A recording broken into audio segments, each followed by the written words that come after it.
OK. Tak môžem si kúpiť oboj strán. Ahojte, budem vás vítať za chvíľu v novom šate. Dúfam, že som vám pripravila pekné intro. Boli ste v tom so mnou. Zase si musím dať dole brýle teda. Bože. Tak ste si dneska vybrali pár faktov o mne. Tak neviem prakticky, čím začnem. Začnem asi tým, že som najstaršia zo súrodencov. Mám sestru a brata. Sme traja teda. A napríklad teda bola som kávoholička, veľmi som sa chcela tomu venovať, dokonca som chcela pracovať aj v kaviarni, aj sa mi to na chvíľu podarilo, len došla korona. Takže, a ja som bola jediná, ktorá tam akože prišla, takže trojmesačka, papa, no, nevadí. Ďalej som už tu kaviareň teda nevyhľadávala, no, tak som zakopala svoje sny, ale momentálne, ale je to vidieť, len tu mi chýba. Pardon. Teší ma to. Ale teraz už nechcem zakopať svoje sny, proste žiadne, a to možno aj niektorí si všímate proste, keď ma sledujete, že vymýšľam a stále niečo proste robím. Ja som kávu ovládala proste od A po Z a momentálne už môj mozog PNK-rsky, takže teraz viem akurát, že sa káva rozdeľuje na arabiku a robustu a ešte viem, že je Etiópia, Brazília, teda rozdelenie podľa toho, kde sa pestuje, hej. No. Furta ofina, rozčuluje ma to. No. Ďalšia vec. V mojom telefónnom zozname nájdete viac lekárov ako hocikoho iného, áno. Takže najviac tam mám teda lekárov, potom tam mám ľudí z pekárne, kde teda pracujem. No, momentálne nie. Potom tam mám rodinu, to je všetko, ale väčšina sú teda lekári, magnetické rezonancie a hej? To je tak isto aj s mojím mailom. Mimo hociakých reklám tam nájdete proste iba komunikáciu s mojou obvodnou lekárkou a s inými lekármi, ale väčšinou s mojou obvodnou lekárkou. Keď už sme v tom zdravotnom spektre, mám viac zdravotníckych pomôcok ako napríklad šminiek. Áno, realita. Ja mám asi 3 členkové ortézy, mám 3 na zápestie ortézy, mám asi 5 barlí, áno, 5 párov, hej, po 2. Mám 2 nohy. A nehovoriac o liekoch, áno. Takže ja nie som taká, ako sa to povie? Ženskejšia žena? Ale začínam byť. Pozor. Skrz moje alergie, to už som aj spomínala v jednom videu, som nemohla dať na svoj tvár proste absolútne nič. Že vôbec nič. Dala som si špirálu, v sekunde mi opuchli oči tak, že som nevidela, že nič. To trvalo aj 2 dní. Potom napríklad nejaký krém som si na seba dala doškrabaná do krvi. Našťastie zaklopem si o drevo, hej. Teraz je to v poriadku a občas sa nagebrím, hej. Aj teraz mám upravené obočie. Takže, a podľa mňa to aj krajšie vyzerá na tých videách, keď som takáto pekná.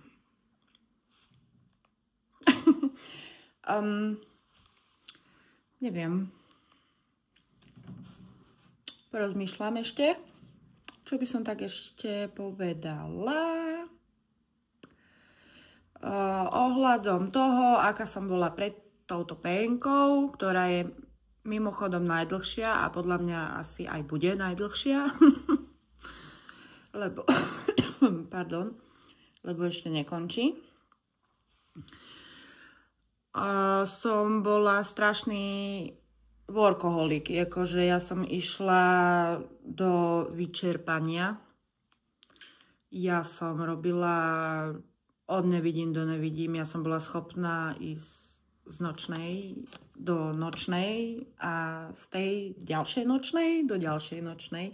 Potom som bola schopná sa prespať a odsúhlasiť, že pôjdem na rannú.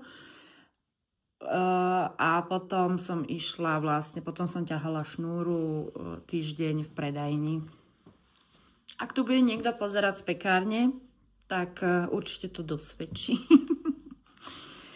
Bola som prácant, ale proste telo očividne povedalo, že stačí. Aj keď som mladá, proste aj mladí ľudia očividne nedokážu niektorí makať. Áno. Takže sa nesúďme navzájom. Nie je to pekné. Ale to som nechcela. Toto ne. Dúfam, že sa tu nespustí nejaká búrlivá diskusia. To nechcem. Žiadne konflikty.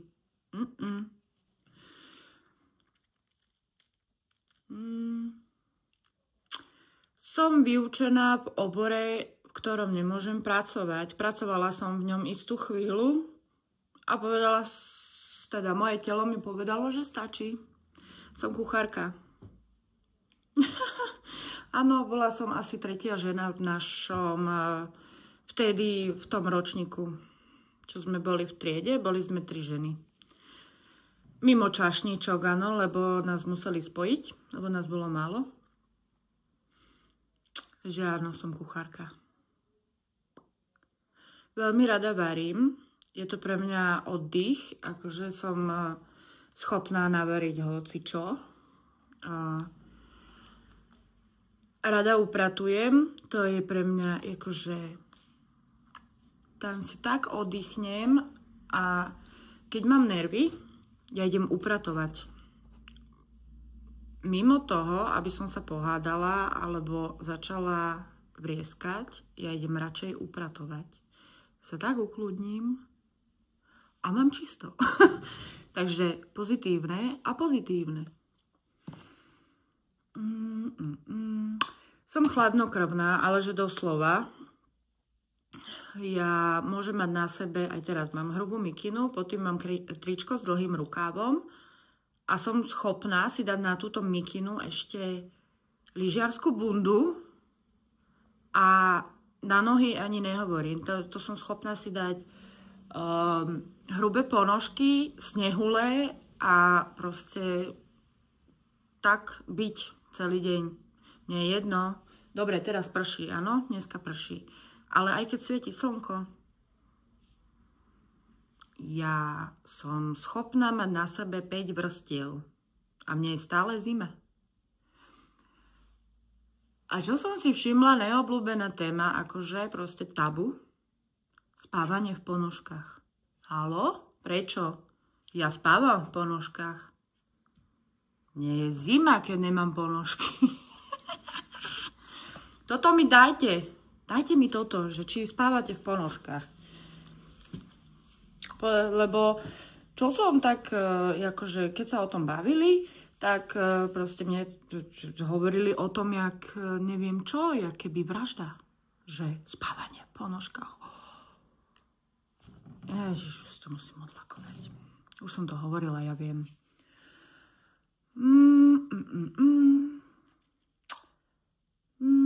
Také detaily, čo ste si možno všimli. Mám Stafforda dvojročného. Potom máme ešte ovčiačku. Máme sliepky, to ste si asi tiež všimli. To je taká moja zábavka na PNK.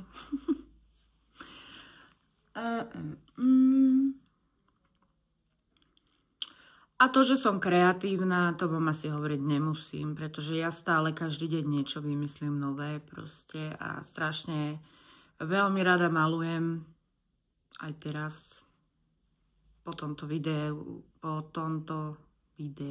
áno, dementnem. Po tomto videu vyjde